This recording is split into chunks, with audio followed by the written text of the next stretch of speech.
Jealousy. Some people say it's part of love, that if you've never felt jealous, maybe you've never really loved at all. But sometimes jealousy doesn't just end with an argument or a cold shoulder. Sometimes it turns deadly.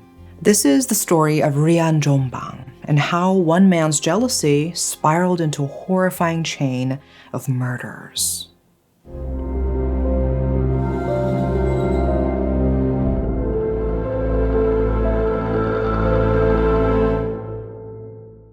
Some of you guys know I've been playing Raid for a while, and honestly, I didn't think I'd stick with this game this long. But once you start building teams and figuring out strategies, it pulls you in. Every new champion feels like a whole new way to play. And for their 6th anniversary, they are giving out the best rewards I've ever seen. Download Raid with my link to get Epic Champion Zargala plus a $60 bonus pack. Use code SUPREME6 to unlock Supreme Gallic. Avoid Legendary, who's insane in Arena. Or pick a different Legendary. MONKEYKING for Sun Wukong. Get Alice for Alice the Wanderer. And also use code TREEHUGGER to get Green Warden Ruark, a legendary Sylvan Watchers champion. New players only for 72 hours. And trust me, these champions will make a huge difference early on. I wish I had heroes like this when I started. Also, new and existing players can use the code GAMELEAP for 1 full energy, 10 XP brew, and 100k silver. Check the description for more promo codes too. And they even turned me into a raid champion for the anniversary. Not bad, right? She's actually hot. Download Raid with my link or scan the QR to get Zargala. Pick your legendary and start right. My link is exclusive, so if you're downloading another way, no bonuses. And come find me in-game under Dark Megan and join my clan Dark Megan. Let's squad up.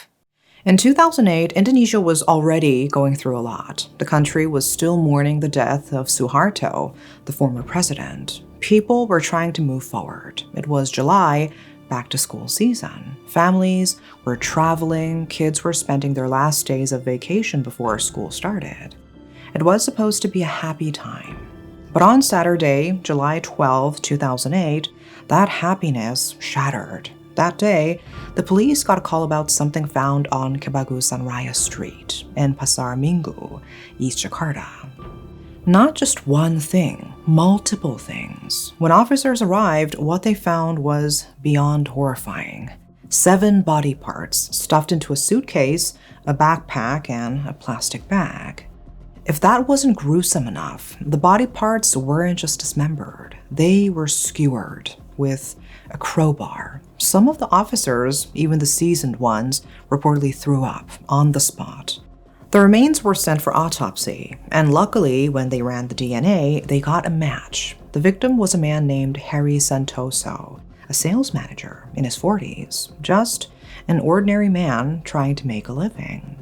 The police contacted Harry's family immediately, trying to piece together his last days. Was he fighting with someone?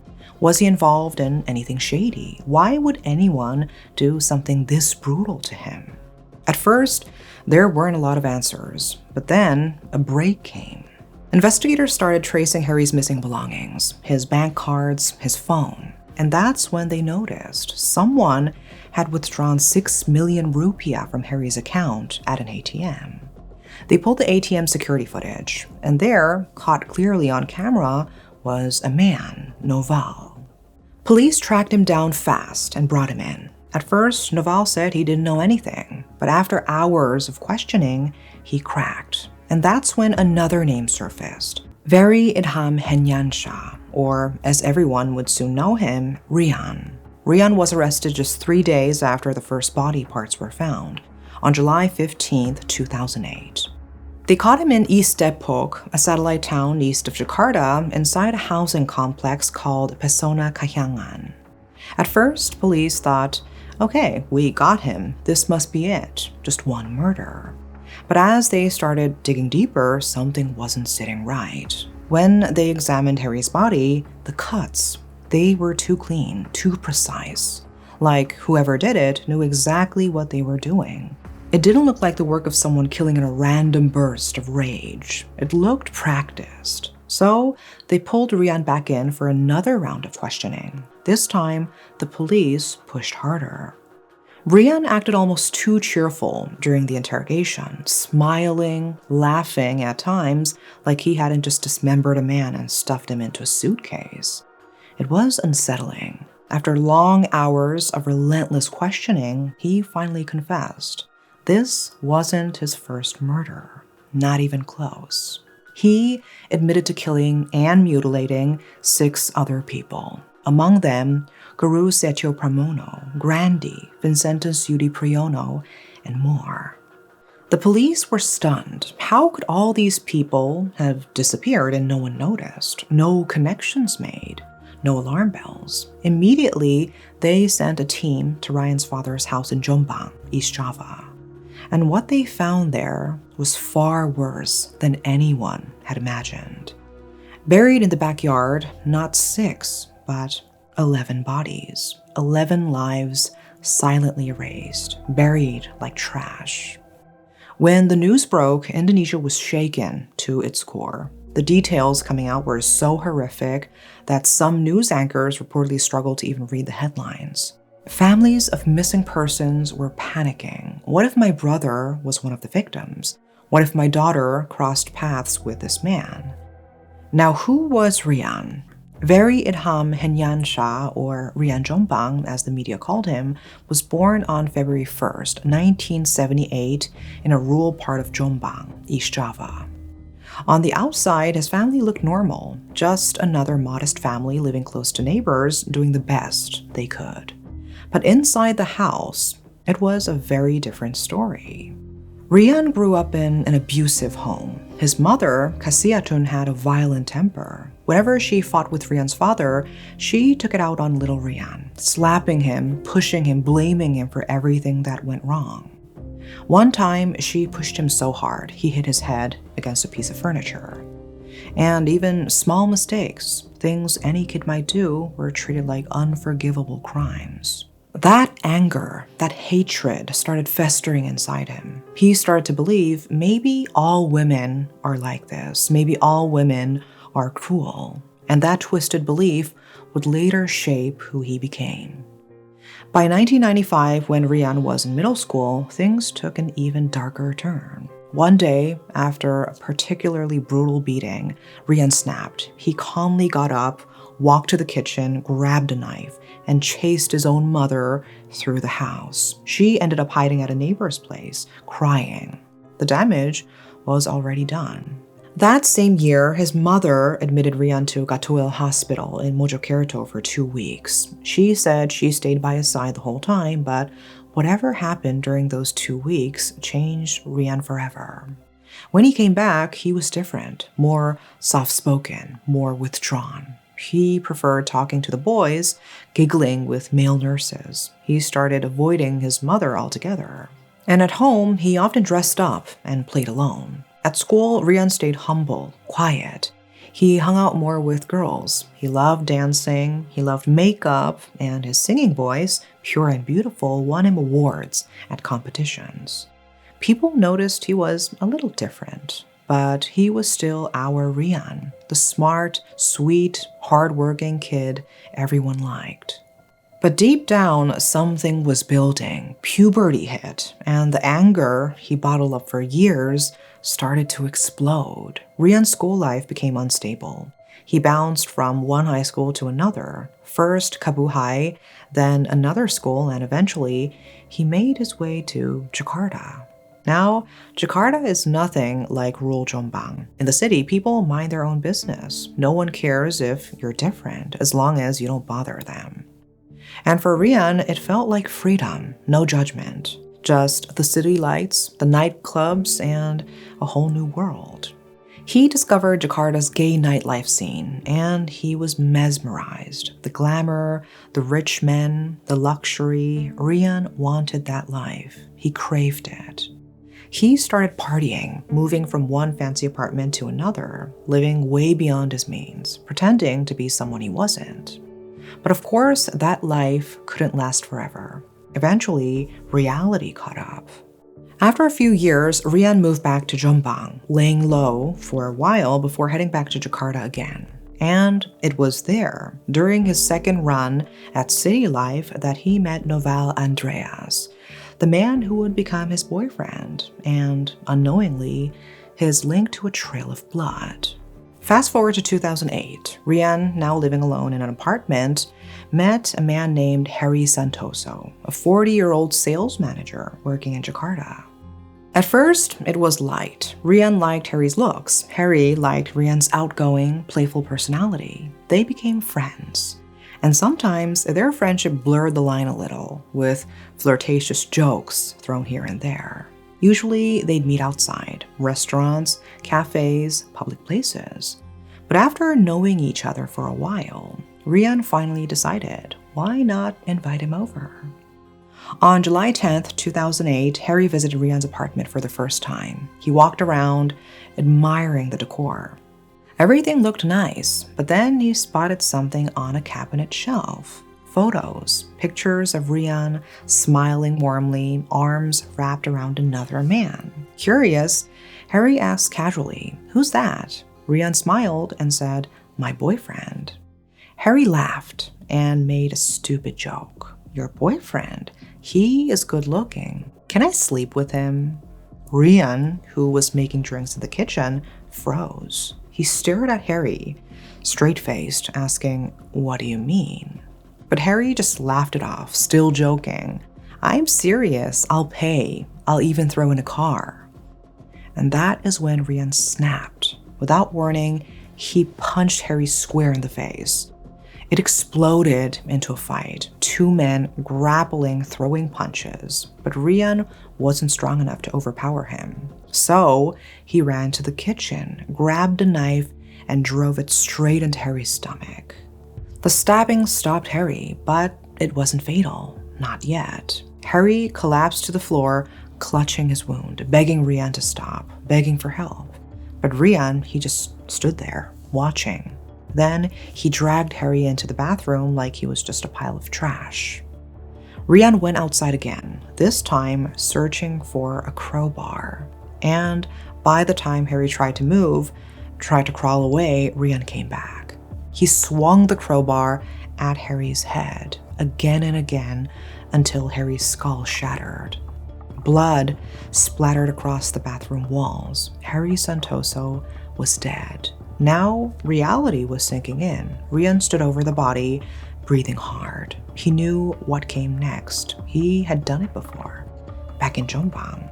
Without hesitation, he went to the kitchen again, picked up his meat butcher knives, and began cutting Harry's body apart. The knees, the thighs, hands, even the genitals, and the neck. He packed the pieces into 2 suitcases and plastic bags. Then he hailed a cab, asking the driver to take him around the city casually while he dumped the body parts in different locations. Everything looked like it had gone according to plan. Later that night, Rian called his boyfriend, Noval, invited him over to the apartment. And when Noval arrived, Rian told him everything, every gory detail. But instead of freaking out, Noval smiled. Rian even admitted he had robbed Harry, taken his laptop, wallet, ATM cards. And instead of reporting him, Noval asked, "Where is the money?" That same night, they used Harry's stolen money to throw a party. And as a bonus, Rian gave Noval Harry's ATM card, told him to spend whatever he wanted, as if it was nothing. Meanwhile, outside their little world, the real one was catching up. The next morning, news broke about the body parts found in Pasar Minggu. But no one knew who the killer was yet. No suspects, no leads. Rian stayed locked up in his apartment, watching the news, smirking, thinking he could get away with it. But he made a mistake he couldn't undo. Harry's family noticed something strange. Withdrawals were being made from Harry's bank account after his death. They traced the ATM footage, and there, caught on camera, was Noval. It didn't take long. Under pressure, Noval cracked. He confessed, and he gave them Rian's name. During the press conference, a journalist asked Rian, "Do you feel any remorse?" Rian didn't say a word. He just pulled a cloth over his face and slowly nodded. On July 20th, 2008, police brought Rian back to his family's home in Jombang. They dispatched hundreds of officers, ready to search every inch of the property. Inside Rian's old room, they found a hammer, still stained with blood, bone fragments hidden away. When they asked Rian where the bodies were, he silently pointed to the backyard. The officers started digging, and there they found 4 bodies, buried. And then, just 1 week later, they found 6 more bodies, another hole, another hidden grave. In total, 11 victims. The Rian Jombang case exploded across Indonesia. You couldn't open a newspaper, turn on the TV, or even sit at a cafe without hearing about it. The media didn't hold back either, broadcasting the gory details, plastering Rian's face everywhere, replaying the scenes of the grisly discoveries over and over again. The bodies were sent for forensic identification. Autopsies were done to figure out how and when they died.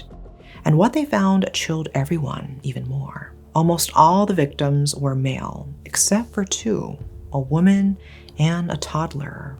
The victims' names came out one by one. Grady, Vincent, 30 years old, Grendi, Guru Setio, sometimes called Guntur, Agustino Setiawan, or Wawan, Nanik Hidayati and her 3-year-old daughter, Sylvia, Ariel Somba Sitanggang, 34 years old, Muhammad Aksoni Zainal Abidin, also known as Zeki. And all behind of it, Rian, who confessed with chilling calmness that he killed simply to fund his lifestyle. When Rian moved back from Jakarta to Jombang, he had to leave behind the lavish city life he loved so much. And instead of getting a proper job, Rian, working random freelance gigs that barely paid, made a different choice. He chose to rob and to kill. For the male victims, Rian's method was almost like a pattern. He used his looks to lure them in, charming, flirting, playing the role. Once they were hooked, he'd invite him to his house, and that's where he'd kill them, then steal whatever valuables they had. Afterward, he would bury their bodies, pretending to neighbors that he was just throwing away trash. No one suspected a thing. But not all victims fit the same mold. Nanik and her daughter, Sylvia, their story was different, and somehow even more heartbreaking. Rian met Nanik at a gym he often visited to meet other gay men. But with Nanik, there was no flirting. She just treated Rian kindly, like a normal friend. No judgment, no gossip, just warmth. They would chat, work out together, and for a moment, Rian experienced normal human connection. But then he noticed something else. Nanik wore a lot of gold jewelry, necklaces, rings, bracelets. And Rian started imagining what he could do if he had those. The money, the lifestyle he missed so much. So one day, Rian invited Nanik over to his house, told her, "We're friends. I want you to meet my family." Nanik, unsuspecting, agreed, even brought snacks and fruit, a small gift. And as always, little Sylvia came with her. At first, everything seemed normal. They chatted, Rian even played with the toddler. But while they laughed, while their guards were down, Rian picked up a crowbar. He struck Nanik, planning to kill her quickly. But Sylvia fought back, screaming, crying, trying to protect her mother. Rian didn't hesitate. He turned the crowbar on the 3-year-old girl. Both died brutally. Afterward, Rian stripped Nanik of her jewelry, collecting every piece like trophies. And then he buried both of them together in a shallow grave behind his house. When the public learned about Nanik and Sylvia, the outrage grew even louder. People started asking the hard questions. How could Rian's parents not notice anything? How could they not see him burying bodies? How could they not wonder where the sudden money came from? Rumors spread that maybe his parents were involved. Maybe they helped cover it up. But Rian's mother, Kasiatun, insisted otherwise. She claimed that she and her husband worked in Sidoarjo most days, far from home, and had no idea what Rian was doing while they were gone. Meanwhile, Rian's family home became something else entirely, a tourist attraction.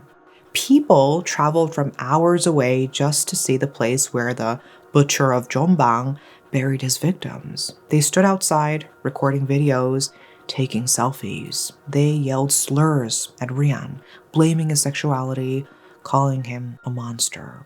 It was chaos, and the scandals didn't stop there. During Rian's court proceedings, another bombshell dropped, evidence that the Indonesian police had failed long before Rian's final arrest. In 2007, a year before Harry Santoso's murder, another body had been found. A man named Aldo, discovered in a sugarcane field in Bandar Kedungmulyo, Jombang. Local workers found him early one morning, lying lifeless among the stalks. They immediately reported it. The police came, investigated, and forwarded the case to another precinct. But somewhere along the way, everything was mishandled. The missing persons report had come in 2 days before Aldo's body was found, from Aldo's family. His father and brother were called in to identify him. But instead of doing a proper DNA test to confirm the body's identity, the police simply relied on visual identification. Noticing Aldo's limp, his teeth, his polished nails, and uneven haircut. No lab tests, no forensics, just a rushed confirmation. And with that, the case was closed. No one looked deeper. No one asked if maybe this death was part of something bigger. Imam Hambali, known as Kemat, David Eko Prianto, and Maman Sugianto.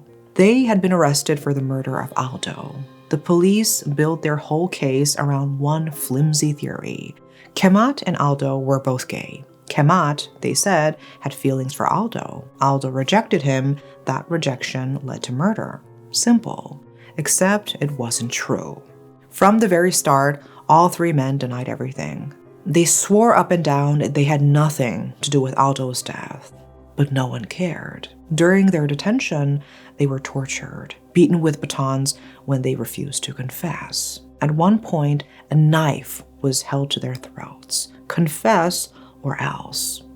The pressure didn't stop even after they were dragged into court. In the courtroom, Kemat and David were ordered to stay silent, told to just nod or stay quiet if they wanted lighter sentences. So they did. Kemat was sentenced to 17 years in prison. David got 12 years. Maman was released. They couldn't find enough proof linking him to the case. And then Rian spoke. He casually confessed to killing a man named Aldo, not because of jealousy or money, just because of pure anger. Rian said he and Aldo had met through a friend. They became casual friends and nothing more. Rian wasn't attracted to Aldo at all, but Aldo fell for Rian. One day, Aldo worked up the courage to confess his feelings. And Rian, blunt as ever, rejected him, told him he was too ugly for someone like Rian. Aldo snapped, hurling insults at Rian, calling him street cat, saying he slept with anyone he could find. That was it, the final straw. Rian lashed out, and just like that, Aldo became another victim. Still, even after Rian's confession, Kemat and David weren't automatically freed. They had to file appeals, fight tooth and nail to clear their names. And their ordeal became a public slap in the face to the entire Indonesian justice system. Criminologists came out swinging, criticizing how authorities seemed more focused on solving cases quickly to save face than actually getting it right. And even crazier, Aldo's murder wasn't officially included in Rian's 11-victim case. It just sat there, separate, a forgotten footnote. The National Police spokesperson, Abubakar Nata Prawira, told the media that Rian would be prosecuted under Article 340 of the Criminal Code, punishable by 20 years in prison, life imprisonment, or death. Because the murders happened in two different locations, Jakarta and East Java, two police departments had to handle the case. And in the end, the Supreme Court decided to hold the trial in Depok. After a year-long battle in court, on April 6, 2009, the verdict came down. Death sentence. During his court appearances, Rian seemed to undergo a transformation, at least outwardly. Gone was the flamboyant party boy. Instead, he showed up in traditional Muslim clothing, a petty on his head, a sarung wrapped around his waist. He prayed harder. He wrote letters full of regret. He even turned his old passion, singing, into a kind of jailhouse hobby. Incredibly, he announced plans to release an album, earning him the bizarre nickname, the Singing Serial Killer. He even published an autobiography in February 2009 titled The Untold Story of Rian. In it, he painted himself not as a monster, but as a former Quran teacher who lost his way when he was seduced by Jakarta's nightlife. But Rian's story didn't end there. In October 2010, he made another headline-grabbing announcement. He was getting married, not to a man, but to a woman. Her name was Eni Wijaya, a convicted drug dealer he met while they were both locked up at the Jakarta Police Narcotics Detention Center. Rian said he was marrying her to fulfill his mother's wish, to have a normal family. But when reporters tracked down Eni, she laughed off the story. She said she had no relationship with Rian, and the whole marriage story was just a rumor cooked up by Rian's family. Another strange twist in a case already packed full of them. Today, Rian is still alive. He is sitting on death row, waiting. He is being held at Gunung Sindur, a special detention center in Bogor, West Java, and he's been there for years now. The reason for the long wait, it's not sympathy, it's legal procedure. Before carrying out a death sentence in Indonesia, the courts have to make absolutely sure that every right, even for someone like Rian, has been fulfilled. Every document signed, every appeal considered, every step followed exactly by the book. And so Rian waits in a cell, day after day, year after year. But his name, it never really faded. People still talk about the singing serial killer, still debate how a seemingly normal boy from a rural town could become one of the most brutal murderers in Indonesian history. And that is all for today. Thanks for watching.